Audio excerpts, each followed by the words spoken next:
সংবাদ সবাইকে স্বাগত জানাচ্ছি আমি ফিরোজ তোহা। শুরুতেই সংবাদ শিরোনাম জানিয়ে দেব এই মুহূর্তে হাতে পাওয়া সর্বশেষ গুরুত্বপূর্ণ আপডেট বাংলা সংবাদ। শুরুতেই থাকছে বিএনপির ক্রীড়া বিষয়ক সম্পাদক ও ঢাকা মহানগর উত্তরের সাবেক সদস্য সচিব আমিনুল হক বলেছেন, আমাদের একটাই দাবি খালেদা জিয়ার মুক্তি। খালেদা জিয়া বাঁচলে জিয়া পরিবার বাঁচবে, দেশের রাজনীতি বাঁচবে। এবারে জানাবো দুর্নীতি বিরোধী অভিযান শুরু, আতঙ্কে ৯ ক্যাডার। সরকারি চাকুরিতে বিসিএস ক্যাডার রয়েছে ২৬টি, এর মধ্যে ১৪টি সাধারণ ক্যাডার হিসেবে পরিচিত, আর প্রফেশনাল ক্যাডার বা পেশাজীবী ক্যাডার রয়েছে আরও ১২টি। সব মিলে এই ২৬টি ক্যাডারের মধ্যে এখন ভয়ঙ্কর আতঙ্কে আছে ৯টি ক্যাডারের কর্মকর্তাবৃন্দ।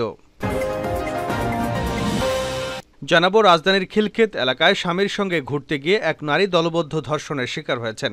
এই ঘটনায় মামলার পর গ্রেপ্তার হয়েছে জড়িত ৭ জন, যাদের মধ্যে ভুক্তভোগী নারীর পূর্ব পরিচিত এক ব্যক্তিও রয়েছেন। এবারে থাকছে ক্ষমতার দাপট কেউ দেখাবেন না। বিএনপি নেতাদের উদ্দেশ্যে আওয়ামী লীগের সাধারণ সম্পাদক এবং সড়ক পরিবহন ও সেতুমন্ত্রী বলেন, পরিষ্কার বলে দিতে চাই, আন্দোলন করছেন করেন, তবে আন্দোলনে সহিংসতার উপাদান যুক্ত হলে খবর আছে। আবারও খেলা হবে দুর্নীতির বিরুদ্ধে, খেলা হবে অর্থ পাচারের বিরুদ্ধে, লুটপাটের বিরুদ্ধে, জঙ্গিবাদের বিরুদ্ধে। নেতাকর্মীদের প্রস্তুত থাকার আহ্বান জানান ওবায়দুল কাদের। জানিয়ে দেব ধেয়ে আসছে তীব্র ঝড়, ২ নম্বর নৌ হুঁশিয়ারি সংকেত। দেশের ২ অঞ্চলের উপর দিয়ে সর্বোচ্চ ৮০ কিলোমিটার বেগে ঝড়ের পূর্বাভাস দিয়েছে আবহাওয়া অফিস। এসব এলাকার নদীবন্দর সমূহকে ২ নম্বর নৌ হুঁশিয়ারি সংকেত দেখাতে বলা হয়েছে। এবং সর্বশেষ জানাবো আন্তর্জাতিক সংবাদ। গাজায় যুদ্ধবিরতির অগ্রগতি জানালো ফিলিস্তিনি গোষ্ঠী। ফিলিস্তিনের অবরুদ্ধ গাজা উপত্যকায় ৮ মাসেরও বেশি সময় ধরে যুদ্ধ চালিয়ে আসছে ইসরায়েল। উপত্যকায় যুদ্ধবিরতির জন্য একাধিক দেশ চেষ্টা চালিয়ে আসছে। এমন পরিস্থিতিতে গাজায় যুদ্ধবিরতির অগ্রগতির বিষয়ে জানিয়েছে ফিলিস্তিনের স্বাধীনতাকামীদের সংগঠন হামাস। এতক্ষণ শিরোনাম শুনছিলেন, এবার বিস্তারিত। প্রিয় দর্শক, আপনি যদি এই চ্যানেলে নতুন হয়ে থাকেন, ভিডিওটি দেখতে দেখতে চ্যানেলটি সাবস্ক্রাইব করে আমাদের সঙ্গে থাকুন। আর এই ভিডিও সম্পর্কে আপনি আপনার মূল্যবান মতামতটি কমেন্ট বক্সে জানিয়ে দিন। আর হ্যাঁ প্রিয় দর্শক, জানিয়ে দিন ভিডিওটি কোথা থেকে দেখছেন।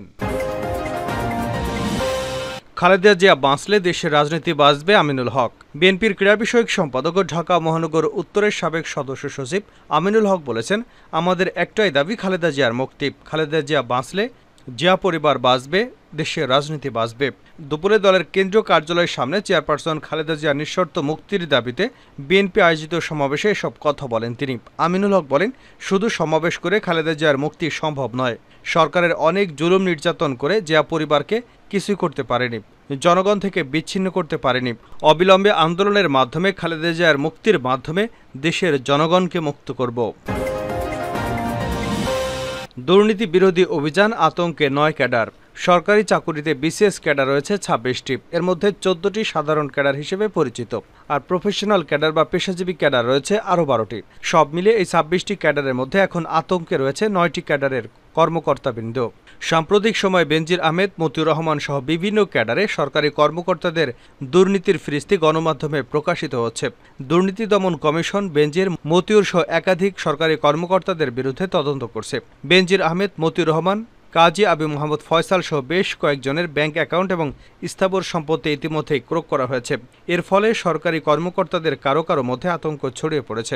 সরকারি যে সমস্ত ক্যাডারের কর্মকর্তাদের মধ্যে এখন আতঙ্ক বিরাজ করছে, তাদের মধ্যে রয়েছে পুলিশ ক্যাডার। ইতিমধ্যে পুলিশ ক্যাডার অ্যাসোসিয়েশনের পক্ষ থেকে গণমাধ্যমে সতর্কতার সাথে দুর্নীতির খবর প্রকাশের আহ্বান জানিয়ে একটি বিবৃতি দেওয়া হয়েছে।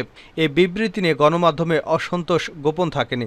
সাংবাদিকদের বিভিন্ন সংগঠনসমূহ পুলিশ অ্যাসোসিয়েশনের এই অবস্থানে নিন্দা জানিয়েছে। জাতীয় সংসদের সমালোচনা করেছেন আওয়ামী লীগের প্রভাবশালী একাধিক নেতা। পুলিশের সাবেক প্রধান বেনজির আহমেদের পর বেশ কয়েকজন পুলিশ কর্মকর্তার দুর্নীতির ফিরিস্তি প্রকাশিত হচ্ছে এবং দুর্নীতি দমন কমিশন তাদের বিরুদ্ধে অনুসন্ধান করছে বলেও খবর পাওয়া গেছে। পুলিশ ক্যাডারের মধ্যে যারা বেনজিরের সমর্থক, তাদেরকে নিয়ে নানা রকম কথাবার্তা হচ্ছে। এই বাস্তবতায় পুলিশের কর্মকর্তারা এখন আতঙ্কে আছেন। তবে পুলিশের ঊর্ধ্বতন কর্মকর্তারা বলছেন, সৎ কর্মকর্তাদের জন্য আতঙ্কের কোনো কারণ নেই। যারা দুর্নীতিবাজ তারা সবসময় আতঙ্কে থাকেন। সাধারণ ক্যাডারদের মধ্যে অন্য যে ক্যাডারদের অস্থিরতা এবং আতঙ্ক বিরাজ করছে তার মধ্যে রয়েছেন বাংলাদেশ সিভিল সার্ভিস কর, বাংলাদেশ সিভিল সার্ভিস শুল্ক এবং আবগারি, বাংলাদেশ সিভিল সার্ভিস নিরীক্ষা ও হিসাব। এই ক্যাডারগুলোর মধ্যে চলছে এখন তোলপাড়।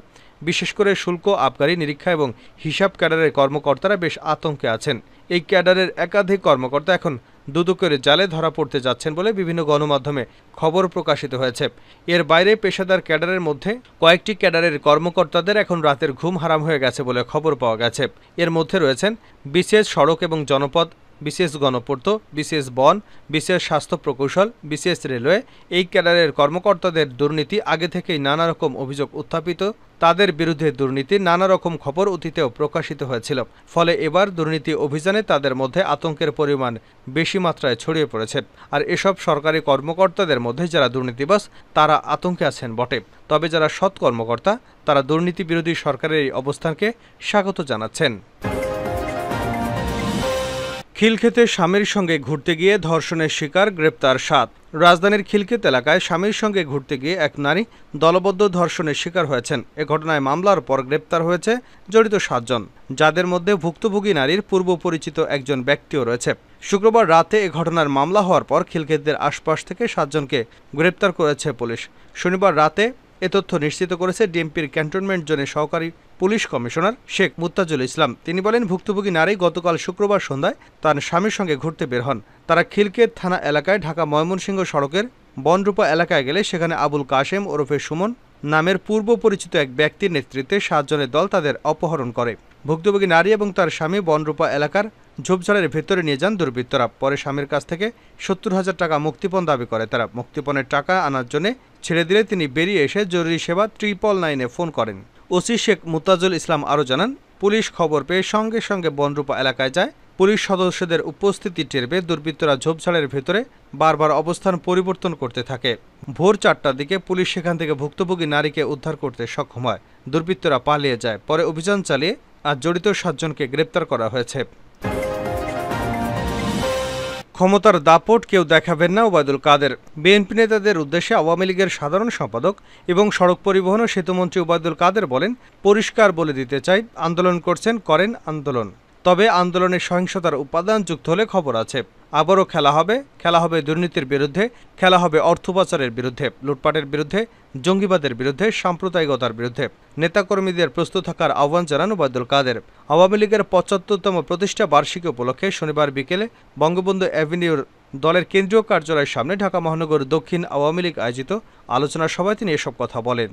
দুর্নীতিবাজ কাউকে ছাড় দেওয়া হবে না, এমন মন্তব্য করে ওবায়দুল কাদের বলেন, দুর্নীতির বিরুদ্ধে প্রধানমন্ত্রী শেখ হাসিনা শূন্য সহিষ্ণুতা নীতি স্মরণ করিয়ে দিয়ে তিনি বলেন, দুর্নীতিবাজদের কারো ছাড় নেই, কারো ক্ষমা নেই। এটা শেখ হাসিনার বেটি। শেখ হাসিনা বাংলাদেশকে দেখিয়ে দেবেন দুর্নীতির বিরুদ্ধে তিনি কতটা কঠোর হতে পারেন। দলের নেতাকর্মীদেরকে সতর্ক থাকার আহ্বান জানিয়ে ওবায়দুল কাদের বলেন, আওয়ামী লীগকে প্রস্তুত হতে হবে। তার আগে আমি বলবো, বাড়াবাড়ি করবেন না। সারা বাংলাদেশে সবার উদ্দেশ্যে বলছি, বাড়াবাড়ি করবেন না, ক্ষমতার দাপট কেউ দেখাবে না, কাউকে ক্ষমা করা হবে না। দুর্নীতির বিরুদ্ধে শূন্য সহিষ্ণুতা নীতি শেখ হাসিনা নিয়েছেন। বিএনপির সমালোচনা করে ওবায়দুল কাদের বলেন, দুর্নীতিবাজেরাই এদেশের বেশি দুর্নীতি করে, দুর্নীতির বিরুদ্ধে কথা বলে। তাদের মধ্যে কত যে দুর্নীতিবাজ একটু খুঁজে দেখুন, পেয়ে যাবেন।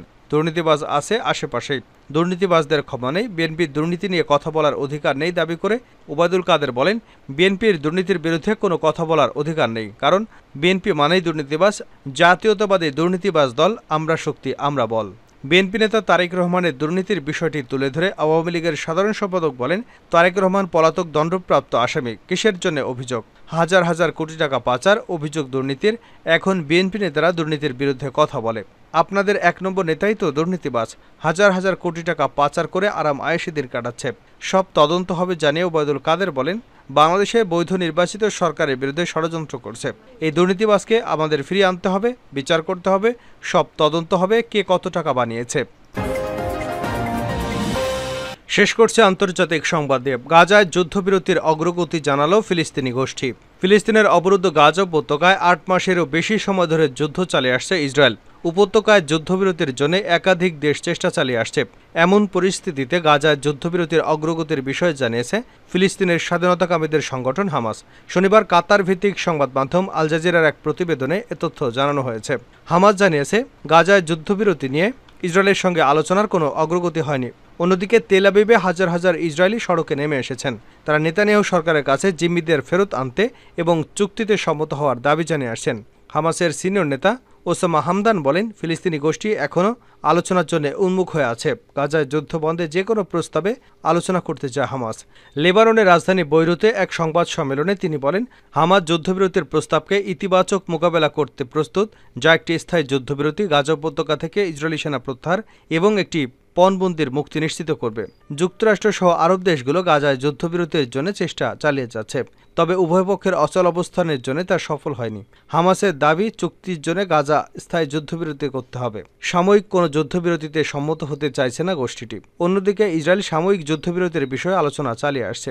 হামাসের এই শীর্ষ নেতা অভিযোগ করেন, যুক্তরাষ্ট্র ইসরায়েলের শর্ত মেনে নেওয়ার জন্য হামাসের উপর চাপ প্রয়োগ করে আসছে। এর আগে ফিলিস্তিনের গাজায় যুদ্ধ বন্ধে প্রথমবারের মতো সুনির্দিষ্টভাবে একটি পরিকল্পনার প্রস্তাব তুলে ধরেন মার্কিন প্রেসিডেন্ট জো বাইডেন। 3 পর্যায়ে যুদ্ধবিরতির বাস্তবায়নের এই প্রস্তাবে ইসরায়েল সম্মত হয়েছে বলেও জানিয়েছেন তিনি।